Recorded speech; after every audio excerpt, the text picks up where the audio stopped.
Hey guys, it's Cece, and today I'm here to talk about my most anticipated LGBTQIA+ 2018 releases. I'm going to be covering a lot of books in this video, but what you need to know is that every single book I will be talking about features at least one queer main character. These are all books that are going to be released over the course of 2018, but it is not a comprehensive list. If you want to know more of the queer releases I am anticipating, I will leave a link to my most anticipated Goodreads shelf down in the description below, and if you want to know the places where I find out about these books, I'm also going to leave a couple of other links that you can explore, and that way you can discover a few of your own books that you're interested in that maybe I didn't talk about. This is also not going to be my only 2018 releases video. I'm going to be doing one more a week from now where I'm going to be talking about books that don't feature queer main characters. So keep an eye out for that. I'll be talking about another like 18 or 19 books in that video. I think that's it. We have a lot of books to cover, so let's just jump into it. Before we get into some of the main books, I want to quickly go over some of the sequels I'm excited about in 2018. First of all, we have Armistice by Lara, Elena, Donnelly, and this is the sequel to Amberlo. Amberlo, the first book, is set in a European-esque world that's inspired by the 1930s. It is full of cabarets, spies, turncoats, a rising fascist regime, and a whole lot of fascinating morally gray characters. I have a full review for Amberlo up on my channel, which I will leave linked up on the screen if you want to go watch it, but I can't wait for the sequel. There's also Not Your Backup by C.B. Lee. This one does not have a release date yet either, but I'm assuming sometime in the fall. It is going to be the third book in the Sidekick Squad series, which is a series about queer POC teens saving the world from a corrupt government. At the end of Not Your Villain, Emma started to wonder if she might fall somewhere on the asexual or aromantic spectrum, so I assume that it's going to be explored a lot more in Not Your Backup, but I love this series, you guys know this, and of course I'm excited about the third one. And the final sequel I want to talk about is Inkmistress by Audrey Coulthurst. This is being released on March 6th, and it is a prequel to Of Fire and Stars, which was a fabulous book about princesses falling in love. This is a prequel that is just set in the same world. Originally, Audrey just described it as being about bisexuality and bloodshed, which is enough for me. But it also features demigods, blood magic, a demigod being in love with a mortal, and I mean, I loved Of Fire and Stars, so I'm really excited to see more from this world. Those are all of the sequels that I'm going to cover today. There are, of course, other sequels I'm excited about with queer main characters. We are just so unsure on those release dates. I'm not gonna cover them. Books like There Will Be Other Summers, which is going to be the sequel to Aristotle and Dante Discover the Secrets of the Universe, as well as the Dreamer trilogy, which is going to be a spin-off to the Raven Cycle. Those are both highly anticipated, but we have no idea when they're happening. Just know that they would be at the top of my anticipated list if we knew they were coming out this year. And now let's get on to some of the other books that I want to talk about in this video. We are going to start with some books that have unknown release dates, and then we will go in order of release date. Let's get going. First of all, we have Lara Dean Keeps Breaking Up With Me by Mariko Tamaki, which does not have a set release date yet. According to the very brief description of this graphic novel on Goodreads, it is about the most complicated lesbian breakup in history, at least according to Freddie, our main character. I've read a whole lot of Mariko Tamaki, and you know what? She can just keep writing things forever, especially about queer girls. I'm there for it. Next up, we have Seafire by Natalie C. Parker, which also does not yet have a release date, or clearly a cover. This is the first in a speculative trilogy, and it is about the captain of an all-female ship that is intent on taking down the fleet of a powerful, corrupt warlord. There are a lot of queer pirates, queer ladies on ships books coming out in 2018. This is not the only one. Again, you can go to my shelf on Goodreads and you will find more, including one called The Unbinding of Mary Read by Miriam McNamara. But this is just one that I am highly anticipating. I am so ready for all of the queer lady pirates. We also have Starworld by Paula, Garner, and Audrey Coulthurst. Yes, this is the second Audrey Coulthurst book that I have mentioned. This one does not have a release date as of yet. This co-written YA contemporary is about two high school girls who have a terrible home life, and they connect through a text message-based relationship all around an imaginary world. But at the same time as they are escaping their home lives by wrapping themselves up in one another, one of these girls is falling for the other. I haven't read anything by Paula Garner, but as you know, I love Audrey Coulthurst, and dual perspective, female-female romance, I'm very excited. Next up, we have The Time Traveler's Guide to Modern Romance by Madeline J. Reynolds. Also, no release date yet. This book is about a Victorian-era boy who travels to the future and finds himself falling for another boy that he meets there. He then has to decide between the freedom and the safety that the modern world has, along with the fact that the boy he loves is there, and going back to the past and being with his family again. This sounds like a male-male romance that is super up my alley. There's time travel, historical fiction elements, I'm assuming, and what I hope is going to be a fantastic relationship, and maybe the tiniest bit of heartbreak. I'm excited regardless. I really want the cover for this one. And the final book that I do not have a release date yet for is Winging It by Miriam McNamara. This is a YA historical fiction book set after the Wall Street crash of 1929. This book features, and I'm quoting, lady pilots, a barnstorming circus, wing walkers, and a look at the gender roles and spaces queer girls carve out for themselves. Any historical fiction with queer girls, I'm automatically interested, but I'm also really drawn in by the concept of the lady pilots aspect of this and the time period. I think it has the potential to be interesting, and the fact that it's supposed to look at gender roles and queer spaces. All of this is hitting all kinds of buzzwords for me, and so I cannot wait to read it. Moving on to books I actually have release dates for, we have Let's Talk About Love by Claire Kahn, which is coming out on January 23rd.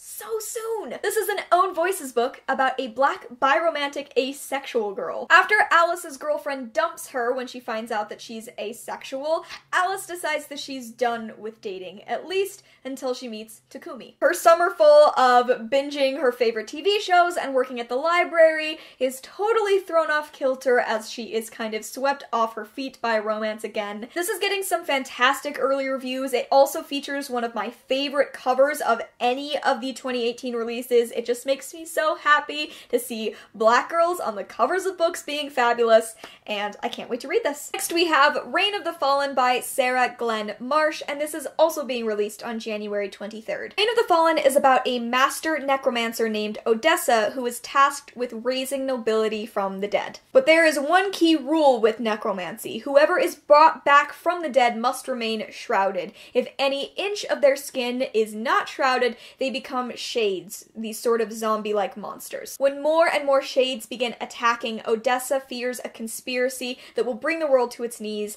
leaving the necromancers to blame. This is the first book in a series, and the main romance is a female-female romance.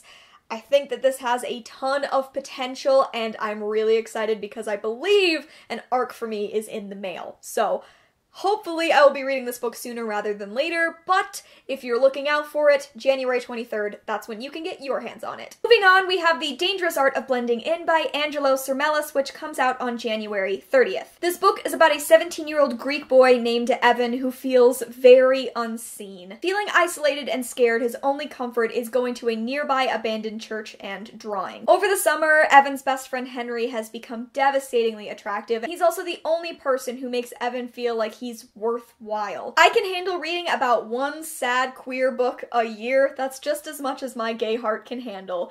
And this is my pick. I think it's going to be heartbreaking. There is what seems to be this male-male romance running through it, but I know it also deals heavily with parental abuse, both mental and physical, and I think that there's a fair amount of homophobia that Evan has to work through. So this is going to be heartbreaking, but also it's getting incredible reviews, and it's probably going to break me.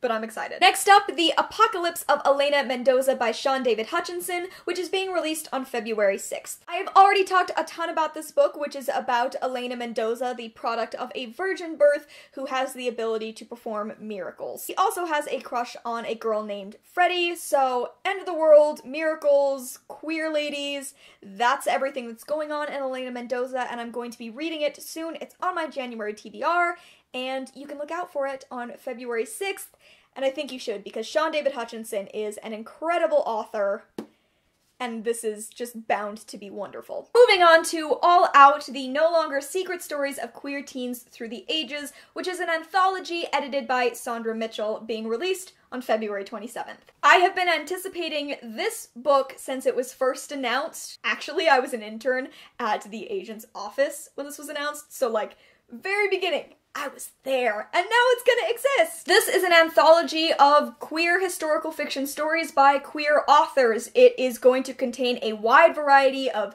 issues, of time periods, and it is just supposed to carve out a space in history where teens were queer and happy. I think it has the potential to be wonderful, plus it has the most remarkable list of authors included, and I think that they are going to produce some incredible short stories. Next up, we have The Summer of Jordi Perez and the Best Burger in Los Angeles by Amy Spalding, which is being released on April 3rd. So this seems in every way like a queer girl rom-com, which is the kind of book I have been desperately hoping would start to make its way into mainstream YA. This book is about 17-year-old Abby Ives, who is gay and fashion obsessed. Abby focuses all of her energy into her plus-sized fashion blog and hopefully making her way into the fashion industry. Then Abby gets an internship at her favorite local fashion boutique and finds herself falling for another intern, Jordi Perez. Which means that she finds herself falling for the very girl that she's competing with to get the job of her dreams. There are a bunch of other shenanigans and antics that are going on in this book with a variety of other characters, but the important thing is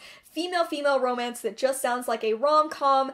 I cannot wait for this book. Moving right along to Leah on the Offbeat by Becky Albertalli, which is coming out on April 24th. This is a Simon versus the Homo sapiens agenda senior year spin-off where Leah is now our narrator. It seems like this book is just about Leah finding her place in the world. She loves to draw but is too self-conscious to show it off. She's bisexual and out to her mom but not out to her friend group, including openly gay Simon. And on top of that, it seems like her friend group, her incredibly tight-knit friend group, is starting to fracture as senior year is happening. Leah is a sharp-witted, fat, bisexual lady drummer and everything, really, that I could want.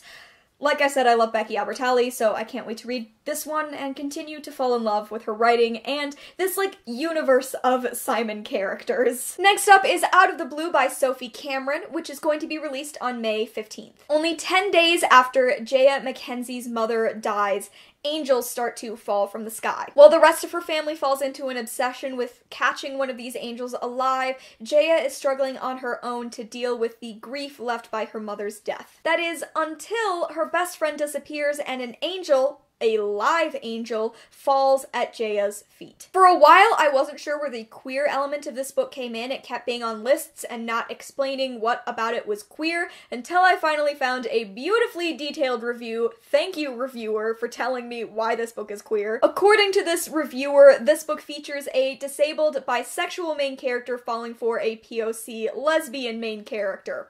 Therefore it. Sounds fantastic. Plus there are angels, which are a little bit my weakness. Moving on, I want to talk about Love and Other Carnivorous Plants by Florence Gonçalves, which is coming out on May 15th. This book is about Dani, who has just finished her very rough freshman year at Harvard. She's failing pre-med, and the relationship that she had with her best friend is becoming incredibly strained, and then she finds herself falling for an older, edgier girl that she met in rehab for an eating disorder. I feel like I have no idea what to fully expect from this book. It's going to be heartbreaking, or maybe not, I don't really know, but there are queer girls, plus it is about characters who are college-aged, which is a thing that I'm trying to find more and more of. I'm not sure what the eating disorder rep is going to look like for this book just yet. I haven't seen any reviews either way, but I'm going to be aware of that going in, obviously, and we'll see how this book turns out once it's actually released. I'm very curious. Second to last, we have Nothing Happened by Molly Booth, which is coming out on May 15th. This is a modern retelling of Much Ado About Nothing, where Hero and Claudio are Hera and Claudia. They're both girls, they're falling in love in my favorite Shakespeare story. Okay. This book is actually about Bea and Hannah, who spend every summer at the summer camp that their family owns. Bea and a counselor named Ben have a really intense will-they-won't-they relationship going on, and Hannah and Claudia are starting to fall for each other, which makes them the target of troublemaker John, who starts spreading some vicious rumors that could keep them apart. It's a modern retelling of my favorite Shakespeare play that includes queer girls, so it's perfect for me. It should be perfect for everyone, but if it's just perfect for me, that's fine. I can't even process how excited I am for this book. It's everything that I've ever wanted. And finally, we have What If It's Us by Becky Albertalli and Adam Silvera. This book is being released on October 9th and does not yet have a cover, but I'm going to die once it does. What If It's Us follows Ben and Arthur, who meet at the post office when Ben is shipping his ex-boyfriend's stuff back to him. They part and start to feel like they have missed a connection until the universe keeps pushing them together anyway. I don't know how to feel about this book because it could either ruin me or make me really happy, and I just want to know who won before they wrote this book. Did Adam win or did Becky win? Because that's going to vastly determine the mindset with which I go into this book. Is it going to destroy me or make me happy? How did Adam Silvera and Becky Albertalli write a book together? I'm feeling a lot of things. Regardless of the mindset with which I go into this book, I'm definitely going to read it. I think it sounds fantastic and it features some authors with a lot of talent. That's it. That's all I have to say. Okay guys, there you go. Those are my most anticipated LGBTQIA+ 2018 releases. What are some books with queer main characters that you are anticipating in 2018? Let me know down in the comments below, especially if it's one that I didn't mention. I have been through so many lists at this point, but I am ready to hear some that I haven't heard yet. Like I said, if you want to do more of your own research and find some books that I didn't mention, I will leave my shelf linked below. I will also leave the Goodreads LGBTQIA+ 2018 releases shelf and a Barnes & Noble article that I read. It will all be down there. Check it out. Do some research for yourself. Thank you guys so much for watching. This is one of my absolute favorite videos that I get to make every year. It just makes me really happy to talk about all of these queer books and the queer stories that we get going into a new year. I hope you guys enjoyed, and I will see you in another video very soon. Bye!